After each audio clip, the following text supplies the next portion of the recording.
Hello again, part 3. Or I guess I say part 2, I guess, because the intro and then whatever. But this is into the gangster life now. I've gave you a little synopsis in the last one. That's my niche. Now, I got a job as a steel worker, but that didn't stop me from being a gangster. I still was a gangster. I'd work at the steel mill, and then I'd go and do my gangster activities. Not getting into what I did. I'll give you a little bit of a clue. I'm going to tell you a little bit. I did a little enforcement work. That's as far as I'm going to go, okay? So, I get into this gangster life. I've got the prison behind me now. I've got everything. Everybody's looking up to me now. Now remember, let's go from a kid who was beat down and feminine and all this stuff to everybody's looking up to me now. So now I got the gangster walk, the gangster talk, the prison lingo. I thought I found the answer. Whole time miserable. The whole time envying girls. Whole time wishing I was dead. Wishing I could be this little femme girl with a little picket fence life and a little dream of getting married, have my little home, and have my little life. But I'm trying to act like I'm John Gotti or something. I'm trying to project myself as some badass. In a lot of ways, it was real. I mean, I'm not going to say that I wasn't a badass out there. I mean, I was knocking people out, doing all kinds of things. I've been in prison. I mean, I was on probation, parole, I think to my late 20s. I was always in trouble for something or another. But bottom line is, I wasn't happy. I grew darker and darker. No matter how much money and how much power I gained, I just grew darker and darker. I'll get into girlfriends later. I'm just going to leave that kind of out right now. But I like to do things in a series. I'll get into my girlfriends. I'll do these things in separate videos. But I got darker and darker. To the point I just got really dark. And I could feel the evil in me. Okay, I could feel it was a contradiction to who I really was, because inside I was a really caring, really loving person. But all the hate and all the anger and all the bad parts of my life was just taking its toll on me. I was doing more drugs to cope. I was drinking all the time. I was doing everything I could to cope. But I was feeding my ego on fire, that I was somebody big. I was somebody powerful. People looked up to me. And that was like a drug in itself. But I wasn't who I wanted to be. I knew that. I knew it. I knew I was going to die doing what I was doing. That was an added benefit. I knew I was going to make it very long. Somehow, by the grace of God, I did. But I had a lot of close calls, believe me. But here I am, a full-on gangster. Figured I'd go to jail. I'd hear the door knock. My heart would jump. This is it. I'd see a cop behind me. I'm going into, panic mode in my mind that I know I'm going to jail. Always nervous all the time. Always hiding in the shadows. Always out there worried. Thinking this is going to be my last Christmas. Hey, I'd spend $15,000, $20,000 on Christmases. Don't believe me? Believe me, people can back that up. Computers, whatever, you name it. Bought my mom cars. I mean, everything under the sun. I wasn't going to be alive no more. So I wasn't too worried about changing over, because I was never going to see life anyways. But life kept moving on. So I was a pretty intelligent person. I was pretty wise how I did it. I was good at what I did. But I was dying inside. The one thing in the world I dreamed of was being a girl. I remember going with my buddies, all my gangster buddies. We'd be up in Reno just having a big old party. You know what I'd do? I'd play the slot machine. I'd play the progressive slots. And I'd think, if I hit that, you know what I'm going to do? I'm going to set my family up with some money. I'm going to take some money. I'm going to take a large sum. I'm going to go off somewhere. I'm going to hide. I'm going to get a sex change. It's just crazy thoughts like that in my mind. Always thinking I'm going to change to a girl one day. I'm going to be a girl someday. Knowing I wouldn't. I mean, in reality, I knew I wouldn't. I knew that's not going to happen. I didn't believe it was reality, but I was always having hope that I was going to be a girl someday. And you're going to say, you're crazy. Look how you're acting. But I'm going to tell you why. I had the rationale. Now, this is going to sound crazy to you. I know guys are laughing their asses off right now. They're going to laugh when I tell them this. I seriously thought that I was the man of men. I was the badass of badass. I thought all men did what I did. Now, I didn't know they all cross-dressed, but I thought they all wanted to be girls. I thought secretly, guys really want to be girls. And I'll tell you how I come to this rational conclusion. Men are always calling them stupid. They're always calling them worthless, sluts, whores, blah, blah, blah. All the negative things. All the things you'd say if you were jealous of somebody. The jealousy factor of, if you're jealous of somebody, you're putting them down because you're jealous. I didn't make the connection. I thought I was doing such a good job of being a man. All men really want to be women. And the bad part is, sometimes you don't get the luck of the draw. You just get stuck with the card. You're stuck a man. That's a horrible existence. You're stuck with it. You got to deal with the cards you got. So that's the way I felt about it. I just figured, hey, anybody would rather be a woman.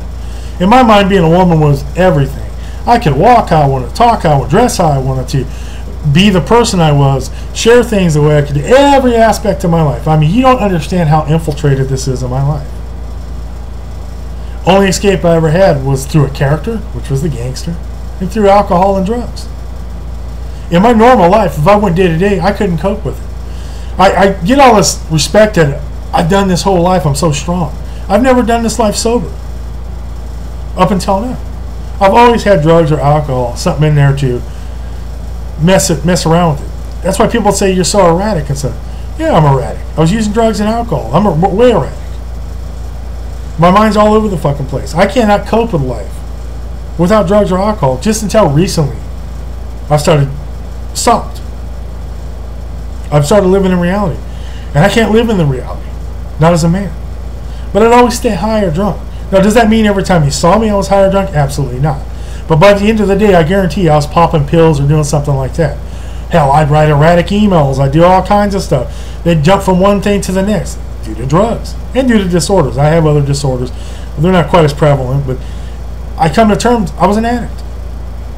I needed alcohol or drugs just to cope with my life. People say you're so strong. No, I'm not. I cheated to get through it.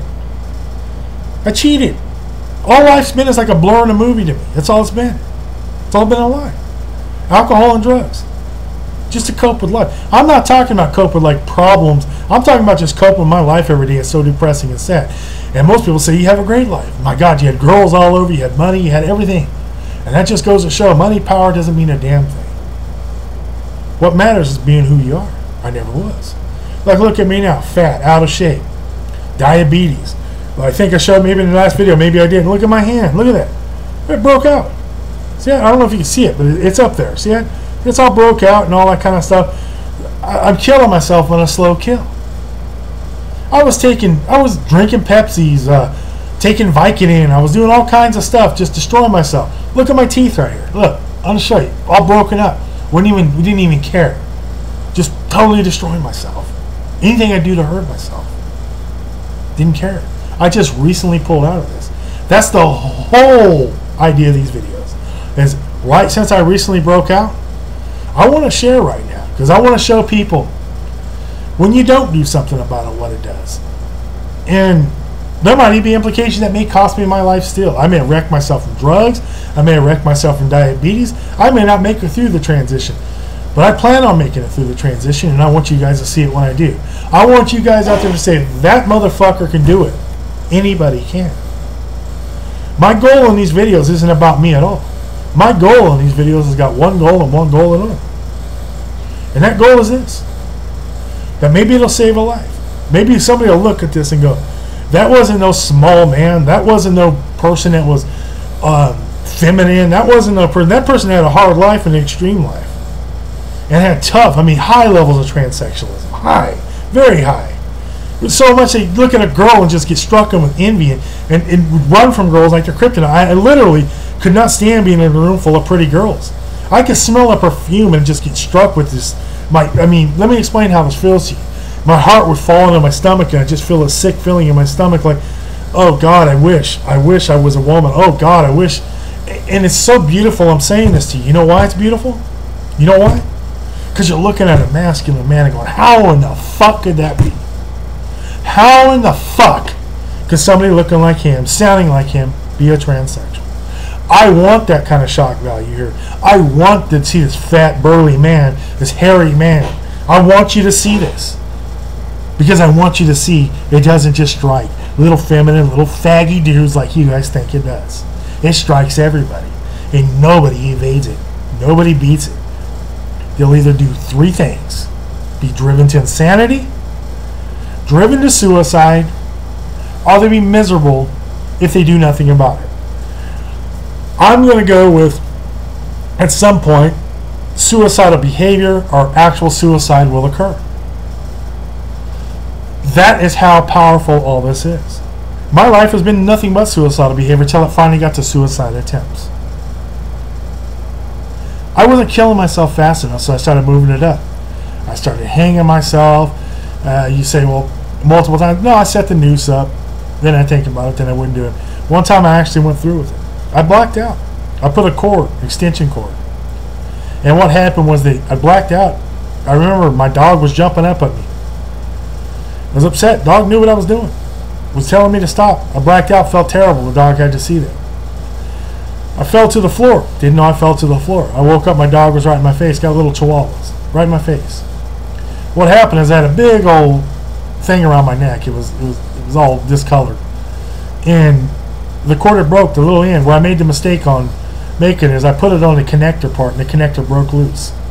It didn't support my weight, and it broke off. But I blacked out enough, and I woke up. And that was a real serious attempt on my life. I was going to kill myself. Then I got to doing things crazy, like thinking about setting myself on fire and kind of playing with that a little bit. And I just was playing with suicide. I couldn't get it out of my mind. And I just started fighting it. And I said, this is crazy. I knew it was crazy, but I couldn't stop doing it. I got to the point where I couldn't even function at work anymore, people. Nowhere could I function. I couldn't get my mind off it. I saw I was going to die. And I said, it isn't worth all this. And I said, I need to share this. I said, I need to make this into a positive. I need to go out to the world and get out of the shadows. And hopefully a 14-year-old kid will watch this and go, if that motherfucker can do it, I can do it. Hopefully a 60-year-old person can look at this and go, if that motherfucker can do it, I can do it. That might be my motto. If that motherfucker can do it, I can do it. I want to be the poster child of the worst case scenario.